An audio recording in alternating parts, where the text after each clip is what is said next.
अब लोग जो हैं वो आप लोगों को बुलाने भी लग गए हैं। वो बुलाने इसलिए भी लगे जब जानने की कोशिश की कि अब आप आने लग गए हैं, इसलिए आप जाने भी लग गए हैं। क्या ये बात सही है कि अब आप आने लग गए हैं? नहीं हम आपको नौकरियां देंगे। कल मैं एक मीटिंग में था तो वहाँ पर एक चर्चा ये भी चली थी कि हम आपको नौकरियां देंगे और नौकरियों के अवेज में जब तक आप सरकार नहीं बनाएंगे तब तक नौकरी कैसे मिलेंगी। क्या ये बात सही है कि अगर आपकी गवर्नमेंट दोबारा से आई तो आप नौकरियां भी देंगे?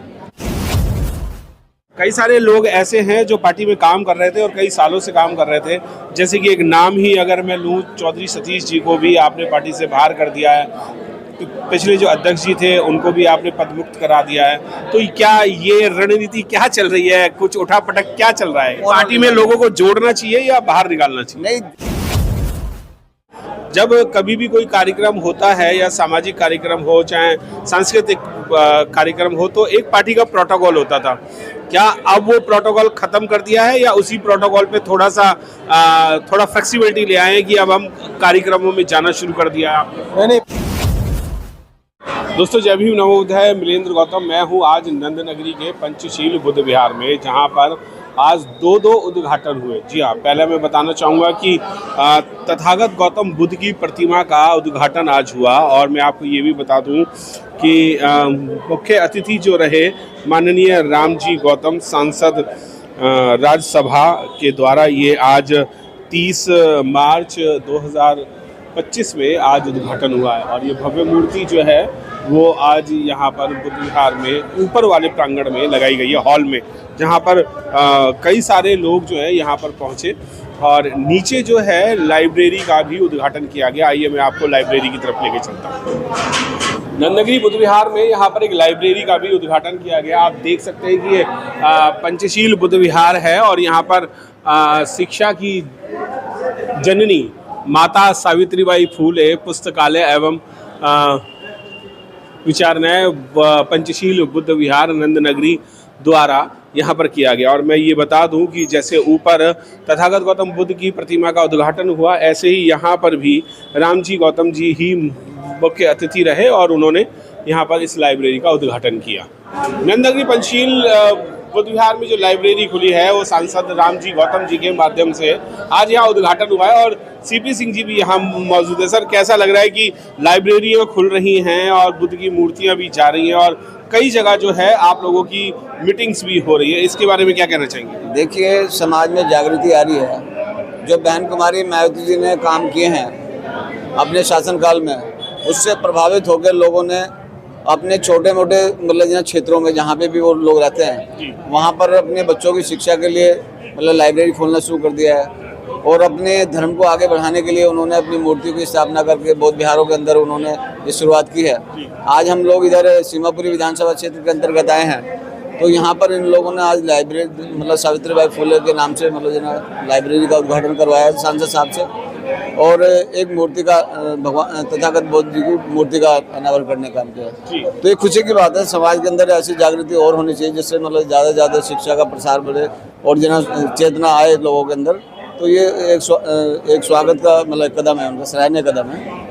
जी सर, आपसे भी जानना चाहूँगा कि कई सारी जगह मीटिंग्स भी हो रही हैं पार्टी की और पार्टी के उद्घाटन भी हो रहे हैं और अब लोग जो हैं वो आप लोगों को बुलाने भी लग गए हैं। वो बुलाने इसलिए भी लगे जब जानने की कोशिश की कि अब आप आने लग गए हैं, इसलिए आप जाने भी लग गए हैं। क्या ये बात सही है कि अब आप आने लग गए हैं? नहीं, आने पहले भी आ रहे थे, जैसे लोग बुला रहे थे आ रहे थे। और इसी क्रम में जब मालूम हुआ कि यहाँ पुस्तकालय खोला जा रहा है तो एक बहुत ही अच्छी सोच है जिन लोगों ने भी प्लान किया, क्योंकि बाबा साहब डॉक्टर अम्बेडकर चाहते थे शिक्षित बनो के नाम पर बाबा साहब ने हमको उपदेश दिया, शिक्षित बनो, संघर्ष करो, संगठित रहो। और शिक्षित के नाम पे अगर हमारे बुद्धिजीवी लोग उसमें आगे नहीं आएंगे तो जब हमारा जो दबा कुचला समाज अभी बहुत है, गरीब समाज है, वो उसमें से निकल करके लोग कैसे पढ़ पाएंगे। तो ये तो बहुत अच्छी एक पहल है दिल्ली के अंदर देखने को मिली और 100% ये दिल्ली की जो आवाज़ है पूरे देश में पहुंचेगी। और वहाँ पर भी जो हमारे बुद्धिजीवी लोग हैं और जो सक्षम लोग हैं वो इस तरह की पहल करेंगे और हर जगह बुद्ध विहारों में या कम्युनिटी सेंटर्स में या अपनी ज़मीन लेकर के एक्सेस ज़मीन में जहाँ भी हैं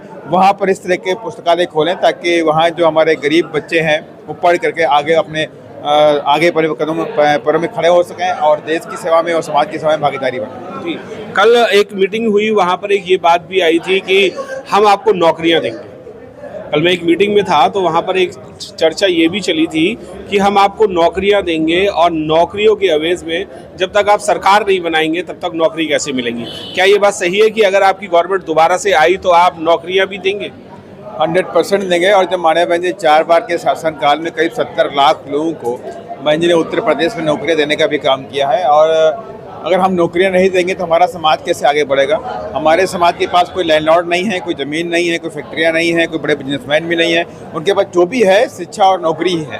और इसलिए बाबा साहब डॉक्टर अम्बेडकर इसको लेकर ज़्यादा जोर देते थे कि शिक्षा और नौकरियों को लेकर रिजर्वेशन भी हमको सबको दिया है, ताकि मेरा जो समाज अपने पैरों पे खड़ा होकर के इस देश की मुख्य धारा में अपने बराबर स्थापित कर सके। तो हम लोग उस काम में आगे बढ़ रहे हैं और 100% जहाँ जहाँ भी हमारी सरकारें बनेंगी तो वहाँ पर हम नौकरियों का भंडार खोलने का काम करेंगे। जी, नौकरियों का भंडार तो हो रहा है सर, क्या पार्टी में कुछ लोगों का जुड़ना भी हो रहा है और बाहर निकलना भी हो रहा है? नहीं, वो जो नेता का आदेश है, मतलब यदि मैं भी हूँ या कोई भी आदमी उसके अंदर शामिल होगा, यदि अनुशासनहीनता होगी तो मतलब नेता का जो आदेश आएगा तो उस पर कार्रवाई होगी। कई सारे लोग ऐसे हैं जो पार्टी में काम कर रहे थे और कई सालों से काम कर रहे थे, जैसे कि एक नाम ही अगर मैं लूँ, चौधरी सतीश जी को भी आपने पार्टी से बाहर कर दिया है, पिछले जो अध्यक्ष जी थे उनको भी आपने पदमुक्त करा दिया है। तो क्या ये रणनीति क्या चल रही है, कुछ उठापटक क्या चल रहा है? नहीं, आप कहना क्या चाहते हैं? मतलब हमें पार्टी में लोगों को जोड़ना चाहिए या बाहर निकालना चाहिए? नहीं, जोड़ना है। हम तो सुबह शाम तो जोड़ने का काम कर रहे हैं जी। मगर यदि कोई आदमी गलती कर रहा है तो वो नेता का डिसीजन है, तो नेता के डिसीजन को मानना पड़ेगा। चाहे मैं भी हूँ, यदि मैं गलती करूँगा तो मेरे पर भी कार्रवाई होगी और होनी भी चाहिए। तो यदि कोई आदमी कोई मतलब काम कर रहा है और मतलब उसके अंदर नेता ने कोई डिसीजन लिया है तो उसे हमें मतलब मान्य करना चाहिए। मान्य करना चाहिए। सर एक सवाल मेरा लास्ट रहेगा, जैसे कि अभी मैं ये कह रहा था कि आने लग गए हैं या बुलाने लग गए हैं। जब कभी भी कोई कार्यक्रम होता है या सामाजिक कार्यक्रम हो चाहे सांस्कृतिक कार्यक्रम हो तो एक पार्टी का प्रोटोकॉल होता था। क्या अब वो प्रोटोकॉल खत्म कर दिया है या उसी प्रोटोकॉल पे थोड़ा फ्लेक्सिबिलिटी ले आए हैं कि अब हम कार्यक्रमों में जाना शुरू कर दिया है? नहीं, पहले भी इस तरह के आदेश थे कि जहाँ पे समाज को इस तरह के प्रोग्राम हो रहे हैं, चाहे बाबा साहब की जयंती को लेकर के हो, चाहे बाबा साहब की मूर्ति का अनावरण हो, चाहे पुस्तकालय का अनावरण हो, चाहे तथागत गौतम बुद्ध की मूर्ति का अनावरण हो, इन सब कार्यक्रमों में जहाँ पर भी हमारे समाज के लोगों को बुलाया जाता था हमारे पार्टी के वरिष्ठ गण वहाँ पे जाने का काम करते थे और आज भी जा रहे हैं। आज कैसा लगा? आज यहाँ पर एक लाइब्रेरी और तथागत बुद्ध की अपनापन लगा, बहुत अच्छा लगा और बहुत ही एक पॉजिटिव सोच है और कह सकते हैं कि एक पॉजिटिव वे पे आगे बढ़ रहे हैं और एक दूरगामी सोच है ये कि आज एक पहला पुस्तकालय खोला गया तो उसको देखते देखते कई और पूरे देश के अंदर पुस्तकालय खोले जाएंगे और इस समाज को, हमारे समाज को खास तौर से पुस्तकालय की जरूरत है। तो मैं कहूँगा कि ऐसे और भी पुस्तकालय, मैंने कहा कि पूरे देश के अंदर खुलने चाहिए और मैं भी प्रयास करूँगा कि ज़्यादा से ज़्यादा पुस्तकालय खुल सके। जी बिल्कुल। बाबा साहब डॉक्टर B.R. अम्बेडकर ने कहा था ये वो शेरनी का दूध है जो पिएगा वही दाढ़ेगा। और आज यहाँ पर राम जी गौतम जी, CP सिंह जी और तमाम जितने सारे लोग जो हैं वो यहाँ पर आए और लाइब्रेरी का उद्घाटन भी किया। सर क्या कहना चाहेंगे, आज जो लाइब्रेरी का उद्घाटन हुआ है उसके बारे में क्या कहना? बहुत सराहनीय काम है जिन लोगों ने किया है, इनका बहुत बहुत धन्यवाद करता हूँ। शिक्षा से ही सारी ताकत मिलती है, बिना शिक्षा की कोई ताकत नहीं मिलती है।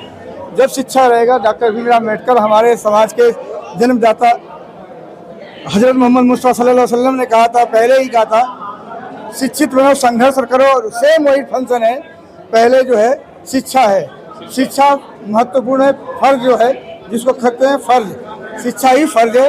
अगर शिक्षा है तो सब समाज बढ़ेगा और सभी समाज में शिक्षा होना जरूरी है। बगैर शिक्षा की आपसे भी जानना चाहूँगा, आप तो खुद भी टीचर हैं और आज एक लाइब्रेरी का यहाँ उद्घाटन भी किया गया है, क्या कहना चाहेंगे उसके बारे में? हम ये चाहते हैं कि शिक्षा के माध्यम से जितने लोगों को हम लाभ पहुंचा सकें, ऐसा प्रयास हमें करते रहना चाहिए। ये हमारा दायित्व भी है। तो हमारे साथियों ने मिल बैठकर ये बात सोची थी कि जिस तरीके से हम तनख्वाह लेकर तो बच्चों को शिक्षित कर रहे हैं, हमें, हमारी ड्यूटी है कि हमें बिना तनख्वाह के भी अपना समाज में योगदान करना चाहिए। जो बच्चे अभावग्रस्त हैं, जो बड़ी बड़ी कोचिंग नहीं ले पाते हैं, वहाँ भी हम जैसे ही टीचर पढ़ाते हैं। मैं जब पढ़ाता हूँ तो मेरे जीवन में भी हर साल कोई ना कोई बच्चा सेलेक्ट होता है, कोई एम्स में होता है, कोई IIT में होता है, कोई मेडिकल में, कोई इंजीनियरिंग में, कोई यूनिवर्सिटी में अच्छे कोर्स में जाता है। तो हम देखते हैं कि भाई जिस तरीके से हमारे पढ़ाने के बाद बच्चे सफल हो रहे हैं, तो ऐसे बच्चे जो कोचिंग नहीं ले पा रहे हैं या कहीं शिक्षा के कमी, किताबों के अभाव में या कोचिंग के अभाव में अपना सेलेक्ट नहीं हो पा रहे हैं, तो हम ऐसा प्रयास करते हैं, सामूहिक प्रयास, कि उन गरीब बच्चों को तलाश कर उनकी जो भी मतलब कमियां हैं उनकी आपूर्ति करके उनको वहाँ उस मंजिल तक पहुँचाया जाए। और ख़ासकर हम साइंस बैकग्राउंड के जो टीचर हैं, हमने तय किया है कि जो जितने भी बड़े बड़े कोचिंग सेंटर जो व्यावसायिक रूप में चल रहे हैं, लाखों रुपए फीस लेते हैं, जिनमें हमारे बच्चे एडमिशन नहीं ले पाते हैं, हम उनकी टक्कर का एक ऐसा कोचिंग सेंटर बनाएंगे जिससे बच्चे अपने भविष्य को सुधार सकें, मेडिकल इंजीनियरिंग में जा सकें। हमारे पास कॉमर्स साइड के भी, इकोनॉमिक साइड के भी, आर्ट साइड के भी काफ़ी टीचर अवेलेबल हैं जो इस समय रिटायर्ड हुए हैं और उनके पास समय है और वो समाज को अपना योगदान देना चाहते हैं। तो इसी भावना के तहत हमने पंचशील बुद्ध विहार के अध्यक्ष महोदय से संपर्क किया और उन्होंने इसमें बहुत ही मिशनरी भावना से इस कार्य को अंजाम देने के लिए उन्होंने इस कार्यक्रम को सफल बनाया है। हम उनको बहुत बहुत साधुवाद करते हैं और ज़रूर इससे समाज को कुछ ना कुछ लाभ होने जा रहा है। बिल्कुल लाभ मिलेगा। क्या लगता है कि यहाँ पर सिर्फ और सिर्फ धर्म से लेकर के, समाज से लेकर के, महापुरुषों से लेकर के ही बुकें मिलेंगी, या जो कोर्स होते हैं जैसे कि 10th हो गई, 11th हो गई, 12th हो गई, BA हो गया, BSc हो गया, B.Ed हो गया, MA हो गया, कोई अगर MPhil करना चाहे, कुछ भी करना चाहे, अगर वो पढ़ाई पढ़ना चाहे किसी भी क्लास की, तो क्लासों की पढ़ाई होगी या धर्म या समाज की पढ़ाई होगी? जैसा आपने अभी हमारे मुख्य अतिथि जी को सुना होगा जी, तो उन्होंने इसी बात पर जोर दिया था कि जो एग्ज़ाम होने के बाद जो हमारे 12th के बच्चे हैं, 10th के बच्चे हैं, या जिस भी क्लास से वो पास आउट हो रहे हैं, उनकी किताबें जो है वो इस तरह की लाइब्रेरियों को दान दी जाएं और ये हर सब्जेक्ट की किताबें यहाँ अवेलेबल होंगी। हर सब्जेक्ट की किताबें यहाँ उपलब्ध होंगी। जो विद्यार्थी जिस विषय को पढ़ना चाहेगा उस विषय की यहाँ किताब मिलेगी। और जो अभी आपने पदम सिंह जी को सुना कि जो विद्वान साथी हैं हमारे, जो अध्यापन का काम कर रहे हैं और जो रिटायर हो चुके हैं या अपने सेवा काल से में से भी समय निकाल करके उन बच्चों को आगे पढ़ाने का काम करेंगे। जो भारतवर्ष में शिक्षा को एक व्यवसाय में कन्वर्ट कर दिया गया है और बहुत ही महंगे कोचिंग सेंटर जिनमें ऐसी बिल्डिंगों में चल रहे हैं कि जो रहने लायक भी नहीं है और वहाँ अब हादसे भी होते रहते हैं, और उसमें जो पैसा कमा करके अपने बच्चों को वहाँ कोचिंग दिलाते हैं, तो अध्यापक तो यही होते हैं। तो ये अपनी सेवाएं यहाँ देने के लिए अपनी सेवाएं देने के लिए समाज के लिए तैयार हैं और समाज भी इनकी सेवाएं लेने के लिए तैयार है। और इन सबको कोऑर्डिनेट करने का काम जो यहाँ पंचशील बुद्ध विहार की समिति ने किया है, ये पुण्य का काम किया है, उनको बहुत बहुत साधुवाद। और यहाँ के जो अपने अध्यक्ष महोदय हैं, प्रबोध भारती जी हैं और अपने लाल जी हैं, तो इन सब ने इन बातों को समझा कि वास्तव में धम्म और संस्कृति केवल धम्म के मार्ग पर चलने से बात नहीं बनेगी जब तक में समग्रता के रूप से आदमी को जो आधुनिक शिक्षा है, जो उसको व्यवसायिक रूप से उसको कुशल बनाती है, उसे पैसा कमाने के लिए भी कुशल बनाती है, समाज में मान सम्मान दिलाने के लिए भी कुशल बनाती है, वही व्यक्ति धम्म का सही से पालन कर सकता है जो इन चीज़ों से आत्मनिर्भर हो जाता है। और इस उद्देश्य को पूरा करने के लिए ये पंचशील बुद्ध विहार है, वास्तव में यही धम्म का काम है कि जनता को कैसे अधिक से अधिक जन कल्याण किया जा सके, कैसे उसके जीवन को सुधारा जा सके, कैसे प्रवृत्त किया जा सके, इसी काम में पंचशील बुद्ध विहार आगे बढ़ रहा है और लोगों को लाभ मिलेगा, हमारी पूरी ऐसी आशा है। तलिब जी मेरे साथ है। सर, कैसा लग रहा है आज आपके इस बुद्ध विहार में लाइब्रेरी खुली है, बुद्ध की एक मूर्ति का अनावरण भी हुआ? सर बहुत अच्छा है, आज के दिन हमारे लाइब्रेरी बन गई, हमारे समाज को एक अच्छा संदेश गया है और आगे भी चल के बहुत अच्छा होगा और लोगों को बहुत हेल्प मिलेगी यहाँ से। और ऊपर जो भगवान बुद्ध की मूर्ति लगाई है उससे भी हमारे जो आने वाले जो नए बच्चे हैं उन्हें भी प्रोत्साहन मिलेगा और अच्छे कार्य करेंगे सर यहाँ। जी बिल्कुल, ऐसी बहुत सारी लाइब्रेरियाँ खुलने की ज़रूरत है और जितने भी रिटायर्ड टीचर हैं या जो प्रोफेसर हैं उनका दायित्व ये बनता है कि बच्चों को एजुकेशन दें और फ्री में एजुकेशन दें, क्योंकि अगर गवर्नमेंट सेक्टर से अगर आप हैं तो आपको पेंशन तो मिल ही रही है, उस पेंशन से आपका घर भी चल सकता है और साथ के साथ जो आप में एक गुरु वाला गुण है वो गुण जो है वो बच्चों को पढ़ा करके आगे भी बढ़ा सकते हैं। नंद नगरी पंचशील बुद्ध विहार के प्रमोद भारती जी अध्यक्ष हैं, मैं उनसे भी जानने की कोशिश करता हूँ। ये बुद्ध की प्रतिमा जो है बहुत सुंदर बना रखी है, बुद्ध विहार भी बहुत ही सुंदर बना रखा है और इसी सुंदरता में आपने एक काम और कर दिया है कि एक लाइब्रेरी और ऊपर वाले फ्लोर पे एक मूर्ति का अनावरण और कराया है सांसद रामजी गौतम जी के माध्यम से। कैसे आइडिया आया कि आपको यहाँ पर एक लाइब्रेरी खोलनी चाहिए? लाइब्रेरी की ज़रूरत तो खैर काफ़ी सालों से थी, लेकिन जब हमने देखा कि यहाँ पे लाइब्रेरी के नाम पे सिर्फ खाना पूर्ति हो रही है। तो फिर हमने ये निश्चय किया कि अब किसी प्रॉपर तरीके से हम लाइब्रेरी खोलेंगे और लाइब्रेरी का हम प्रॉपर तरीके से उसका उद्घाटन भी कराएंगे। और हम ऐसे सांसद से या ऐसे व्यक्ति से कराना चाह रहे थे जो खुद बाबा साहब के मिशन से जुड़े हुए हैं या फिर बाबा साहब या बुद्धिज़्म की और जो उनका अपना सहयोग रहता है उस संगठन से। तो हमने फिर ये निश्चय किया कि हम माननीय रामजी गौतम जी से अपना जो उद्घाटन कराएंगे। ये उद्घाटन आपने करा दिया, लाइब्रेरी भी आपने खोल दी। क्या लाइब्रेरी में धम्म का काम होगा, समाज का काम होगा, या जो उनकी बेसिक एजुकेशन होती है वो भी दी जाएगी? अभी इसका जो रोड मैप अभी तैयार नहीं किया है, लेकिन मोटा मोटा तौर पे ये है कि अभी हम फ़िलहाल लोगों को खींचेंगे, यहाँ पे बैठाएंगे, लोगों को दिखाएंगे कि यहाँ पर एक बुद्ध विहार के अंदर लाइब्रेरी है। बुद्धिज़्म के लोग पढ़ाई शिक्षा की बात ही नहीं करते, शिक्षा की तरफ हम काम भी करते हैं। तो हम लोगों को हर तरह से मदद करेंगे। अभी जैसे अगर कोई कंपटीशन की तैयारी कर रहा है तो उसके लिए भी है, अगर कोई बेसिक एजुकेशन की से संबंधित कोई बात करना चाहता है या कुछ उसके बारे में कोई मार्गदर्शन लेना चाहता है तो उसके लिए भी हमारे पास काफ़ी टीचर्स हैं।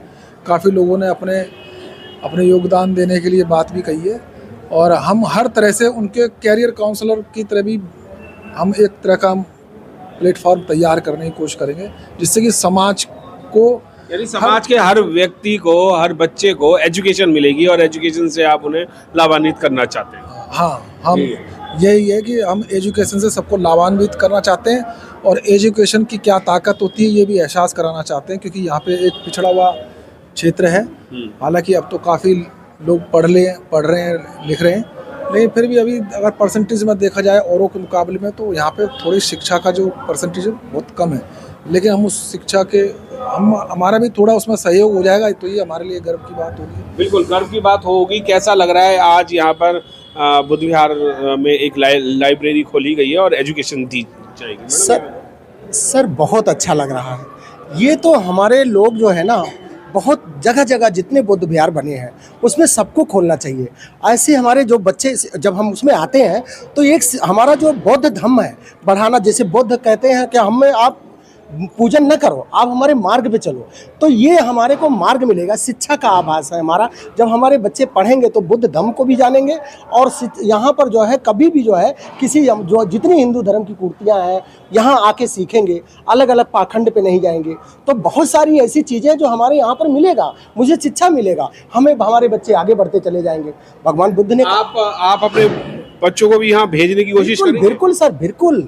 हम तो बहुत दिन से ये बातें उठा रहे हैं और सबको ये हमारे जो यहाँ के जो अधिकारी प्रधान जी हैं बहुत अच्छा ये इन्होंने काम किया और जितने हमारे टीम मिली हुई है बहुत अच्छे से इन्होंने समझा और हम बहुत दिन से ये बात उठा भी रहे हैं कि साहब यहाँ पर हमारे बच्चों को शिक्षा मिले और यहाँ पर जब हमारे बच्चे शिक्षा पाएंगे तो बौद्ध धर्म को भी सीखेंगे। तो बहुत सारी ऐसी चीज़ें हमारे को मिलेगी और यहाँ से आकर हम कुछ लेके जाते हैं। और हम और हिंदू धर्म में जैसे जो कोई भी धर्म, हम किसी धर्म के बारे में नहीं गलत कहते, लेकिन कोई और जितने धर्म, हमारा सबसे श्रेष्ठ है। हम अपना सोना, मतलब एक तरीके से हमारा जो पीतल है वो लोग पीतल को सोना बनाकर बेच रहे हैं, हम अपने पीतल को सोना बनाकर नहीं बेच पा रहे हैं। ये सोने को भी पीतल भी नहीं कह पा रहे हम। ये हमारा बहुत दुर्भाग्य है। बिल्कुल, ये बात बहुत बिल्कुल सही कही है कि जो बुद्ध धम्म है वो बिल्कुल सोना है, हीरा मोती कहा जाए वो है, और हम इसको भी पेश नहीं कर पा रहे। मेरे साथ बहुत भिक्षु भी हैं, उनसे भी जानने की कोशिश करता हूँ।